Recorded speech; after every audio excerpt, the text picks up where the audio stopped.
XX 그냥 져. LAFC가 콜로라도 원정에서 0대1로 패한 뒤 온라인에서 손흥민의 미공개 육성으로 추정되는 음성이 확산되면서 논란이 커지고 있습니다.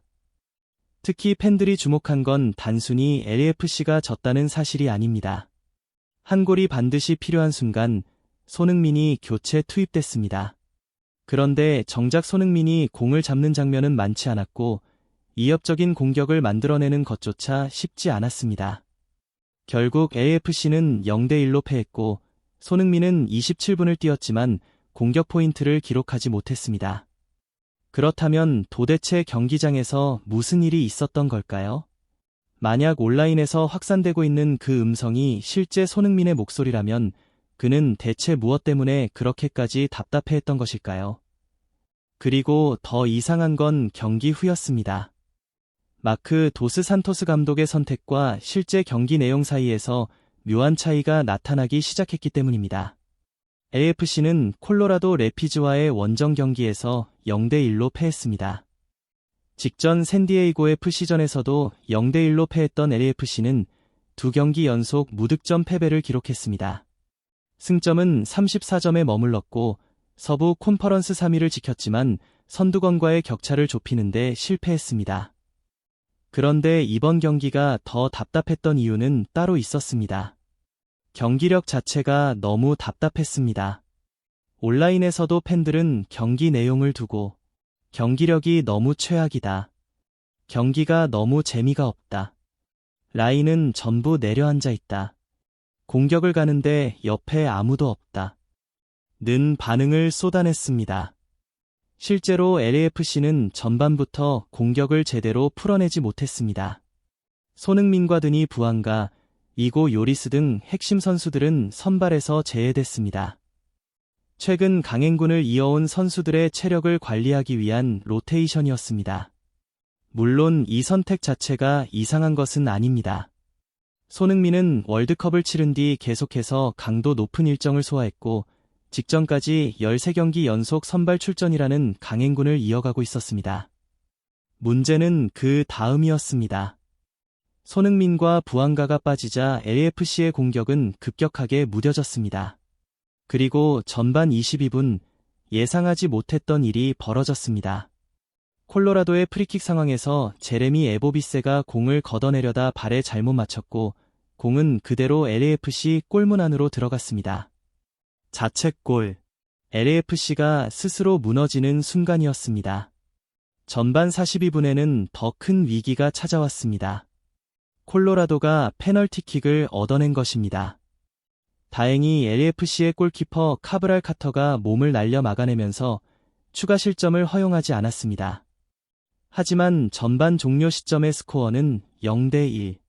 AFC는 한 골이 절실했습니다. 그리고 결국 후반 18분. 마크 도스 산토스 감독은 더 이상 기다릴 수 없다고 판단한 듯했습니다. 손흥민과 부안가를 동시에 투입했습니다. 여기서부터 경기의 분위기가 달라지기 시작했습니다.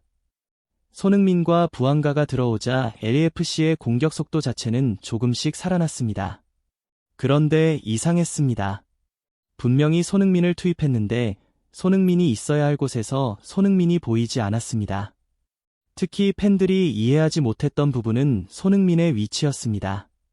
콜로라도는 수비 뒷공간이 열리는 순간이 있었고 손흥민의 속도와 침투를 활용할 수 있는 상황도 있었습니다.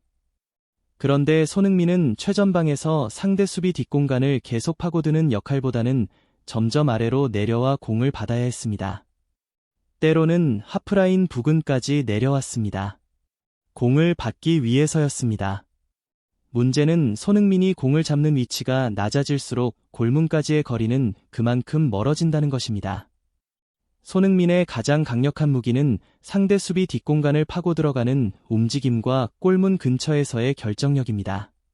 그런데 공격수가 공을 받기 위해 계속 내려와야 한다면 어떻게 될까요? 공을 잡는 순간부터 다시 공격을 시작해야 합니다. 그리고 그 사이 상대 수비는 이미 자리를 잡습니다. 결국 손흥민이 가진 장점이 제대로 살아나기 어려워집니다. 팬들이 바로 이 부분을 지적하기 시작했습니다. 소니도 제대로 못 쓰는데 어떻게 좋은 경기를 할 수 있나? 또 다른 팬은 더 구체적인 방법을 제시했습니다.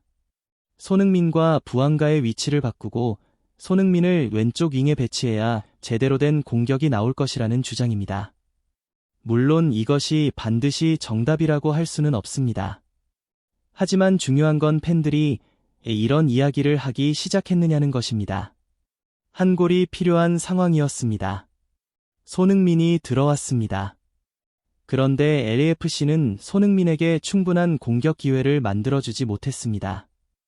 후반 31분에는 부안가가 수비 뒷공간을 완전히 허무는 기회를 잡았지만 첫 터치가 길어지면서 결정적인 찬스를 놓쳤습니다. 그리고 경기 시간이 점점 줄어들었습니다. 콜로라도는 점점 내려앉았습니다. LAFC는 공을 잡았지만 상대 수비를 제대로 흔들지 못했습니다. 손흥민 역시 답답한 표정으로 경기를 지켜볼 수밖에 없었습니다. 결국 후반 추가 시간, 손흥민은 에보비세와 2대1 패스를 시도하며 어떻게든 공격 활로를 만들어 보려고 했습니다. 하지만 공격 과정에서 주심과 동선이 겹치며 흐름이 끊겼습니다. 그리고 종료 직전, 손흥민에게 기회가 왔습니다. 왼발 중거리 슈팅. 하지만 공은 위력적으로 골문을 향하지 못했고 그대로 상대 골키퍼 품에 안겼습니다. 경기는 그대로 끝났습니다. AFC 0, 콜로라도 1. 손흥민 27분. 공격 포인트 0. 그리고 이 결과로 손흥민은 컵대회를 포함해 5경기 연속 무득점이라는 기록을 이어가게 됐습니다. 그런데 바로 이 시점에서 팬들의 시선이 바뀌기 시작했습니다. 손흥민이 왜 골을 못 넣었나? 가 아니었습니다. 손흥민에게 왜 골을 넣을 기회 자체가 제대로 만들어지지 않았나? 라는 질문이 나오기 시작한 것입니다. 이 둘은 완전히 다른 이야기입니다. 손흥민이 골을 넣지 못했다고 해서 무조건 손흥민의 경기력이 나빴다고 할 수는 없습니다. 특히 이번 경기에서는 손흥민이 들어온 시점부터 LAFC 전체의 공격 구조가 이미 상당히 답답했습니다. 손흥민 혼자 상대 수비를 뚫어야 하는 상황이 반복됐고 주변에서 동시에 움직여주는 선수도 충분하지 않았습니다. 공격수 한 명을 투입한다고 공격이 자동으로 살아나는 것은 아닙니다. 그 공격수를 살려줄 패스와 움직임, 공간 창출이 함께 있어야 합니다. 그런데 LAFC에는 그 연결이 부족했습니다. 그래서 팬들 사이에서는 점점 더 강한 불만이 나오기 시작했습니다. LAFC는 산토스 체제에서는 전술도 없고 용병술도 없는 최악의 팀이다. 감독 교체, 코치 교체만이 유일한 답이다. 심지어 일부 팬들은 극단적으로 손흥민이 볼을 못 받도록 하는 것 같다. 손흥민을 죽이기 위한 작전처럼 보인다. 는 반응까지 내놓았습니다. 물론 이것을 실제로 산토스 감독이 손흥민을 의도적으로 배제했다고 해석해서는 안 됩니다. 그건 어디까지나 화가 난 팬들의 과격한 표현입니다. 하지만 이런 반응이 나왔다는 사실 자체는 중요합니다. 왜 팬들이 이런 생각까지 하게 됐을까요? 손흥민이 공을 받는 위치가 너무 낮았고 손흥민이 공격에 참여하기 위해 계속 내려와야 했으며 팀이 가장 필요로 하는 순간에도 손흥민을 위험지역에서 활용하지 못하는 모습이 반복됐기 때문입니다. 그리고 경기 후 온라인을 뜨겁게 만든 또 하나의 이야기가 등장했습니다. 바로 손흥민의 미공개 육성으로 추정되는 음성이었습니다. 온라인에서는 해당 음성에서 XX 그냥 저 라는 말이 들린다는 주장이 나오기 시작했습니다. 다만 이 음성이 실제 손흥민의 목소리인지 정확히 어떤 말을 했는지 그리고 어떤 상황에서 나온 말인지는 반드시 확인이 필요합니다. 확인되지 않은 음성을 사실처럼 단정해서는 안 됩니다. 하지만 만약 이 음성이 실제 손흥민의 목소리이고 정말 경기 도중 그런 강한 반응이 나온 것이 사실이라면 이야기는 달라집니다. 그는 대체 무엇 때문에 그렇게 답답했던 것일까요? 자신에게 공이 오지 않았기 때문이었을까요? 팀의 공격 전개가 제대로 되지 않았기 때문이었을까요? 아니면 한 골이 필요한 상황에서도 계속해서 공격의 연결고리가 끊기는 모습을 보고 있었기 때문이었을까요? 정확한 답은 손흥민 본인만 알고 있을 것입니다. 하지만 적어도 이날 경기에서 손흥민이 답답한 상황에 놓여 있었다는 것만큼은 분명해 보입니다. 그리고 여기서 산토스 감독의 선택을 다시 볼 필요가 있습니다. 손흥민과 부안가를 선발에서 제외한 이유는 충분히 이해할 수 있습니다.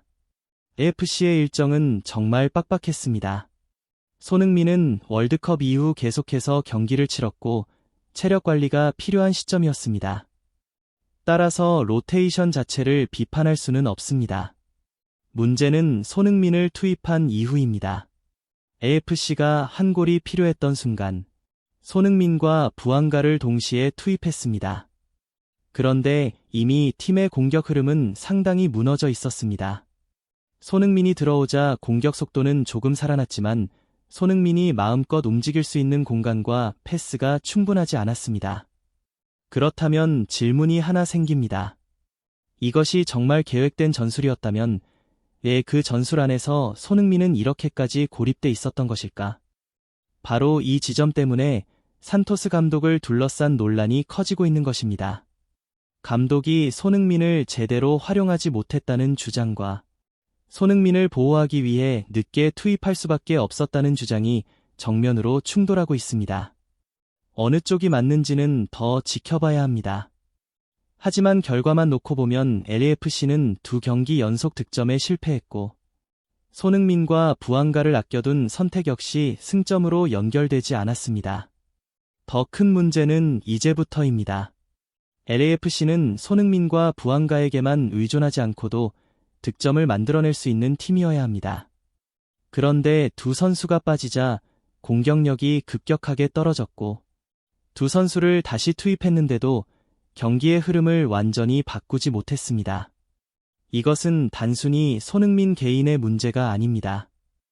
오히려 LAFC 전체의 공격 구조에 대한 질문입니다. 손흥민이 골을 넣지 못하는 것이 문제일까요? 아니면 손흥민이 골을 넣을 수 있는 상황을 만들어내지 못하는 것이 문제일까요?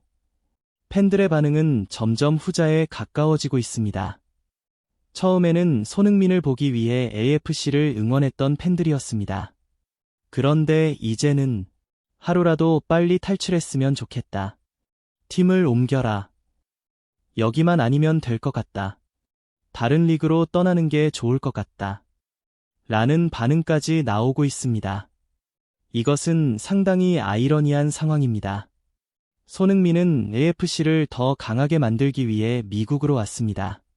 그런데 지금 일부 팬들이 걱정하는 것은 정반대입니다. LAFC가 손흥민을 살리는 것이 아니라 오히려 손흥민의 남은 전성기를 낭비하게 만드는 것은 아니냐는 것입니다. 물론 아직 시즌은 끝나지 않았습니다. 손흥민에게는 다시 골을 넣을 기회가 있습니다. LAFC 역시 여전히 상위권 경쟁을 이어가고 있습니다. 이번 한 경기만으로 모든 것을 판단할 수도 없습니다. 하지만 분명한 것은 있습니다. 손흥민이 골을 넣지 못했다는 결과만 보고 문제를 손흥민 한 명에게 돌린다면 이번 경기에서 벌어진 진짜 문제를 놓칠 수 있다는 것입니다. 공격수가 골을 넣으려면 먼저 공을 받아야 합니다. 공을 받으려면 동료가 움직여줘야 합니다.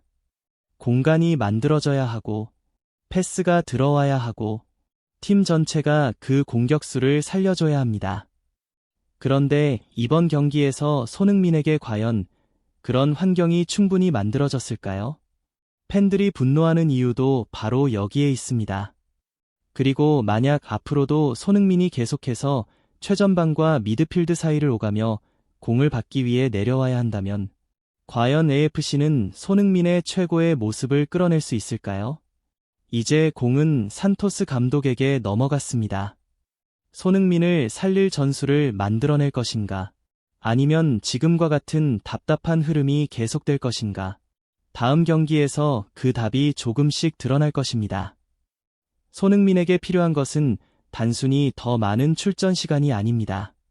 자신이 가장 잘할 수 있는 위치에서 자신이 가장 잘할 수 있는 플레이를 할 수 있는 환경입니다. 그리고 LAFC가 그것을 만들어주지 못한다면 팬들이 던지고 있는 한 가지 질문은 점점 더 커질 수밖에 없습니다. 손흥민이 AFC를 살려야 하는 걸까요? 아니면 이제는 AFC가 손흥민을 살려줘야 하는 걸까요?